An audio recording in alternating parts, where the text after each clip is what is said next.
make sure the check matches the donor form and everything looks okay. We don't have any wherewithal to check 6 months of bank statements or to conduct an investigation into where everybody actually lives or works. We rely on the donor form having truthful information. In the course of this trial, it turned out that 3 people took the stand. 3 of my supporters took the stand and testified under immunity that they reimbursed some of the donors that they have brought to my campaign. To a total of 14 contributions, totaling $11,000 out of 6,000 contributions my campaign has received, totaling $3.5 million.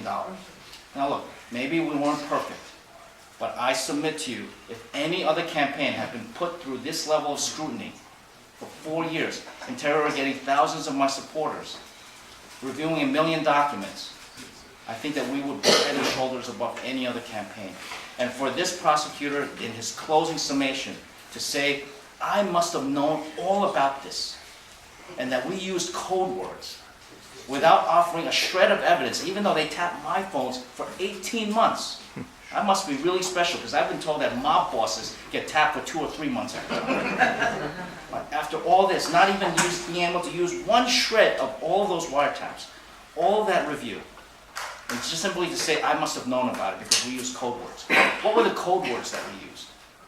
That this, there was the guy named Richard who turned out to be an undercover agent that there was no way we could have known about. But this agent deceived us into thinking that he was helping us with legitimate contributions because we had personal checks and we had donor forms for each and every one of them. But how is anybody supposed to defend themselves against an undercover agent intent on deceiving their way into a campaign? And so what do they have me on video? On the New York One videos, they have me thanking this guy named Richard and this guy named Oliver, who I thought had helped me throw a fundraiser. I mean, I didn't think I was doing something that different, but if I'm thanking people who I think have just hosted a fundraiser for me, then I must be doing something completely wrong. Because one guy said it was Richard's event, I must have somehow known that it was all Richard's money, and that he was giving it to other people so that they could donate to my campaign. We have had about between 400 and 500 fundraisers, and in almost all these cases, Lucy, I hate to throw your name into this, okay? Because there's an event that's called Lucy's event. No, the Coteen event. The Coteen event. That's what we call events. When people have a fundraiser for us, we call it that person's event.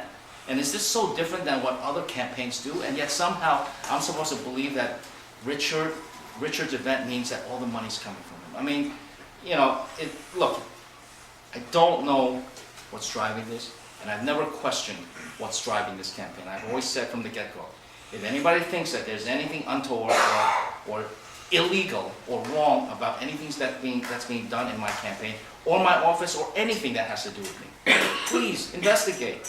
Just the only thing I asked was to investigate it expediently and as quickly as possible. Well, they've done that. And after all this, there is nothing more. There is nothing more. So I know that this has been weighing on a lot of minds.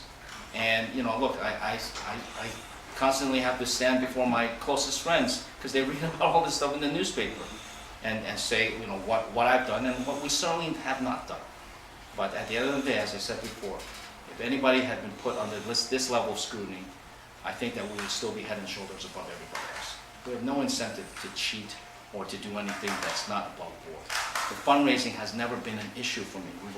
In every campaign I've run, we've always been able to max out on the spending limit, just like we have done this time.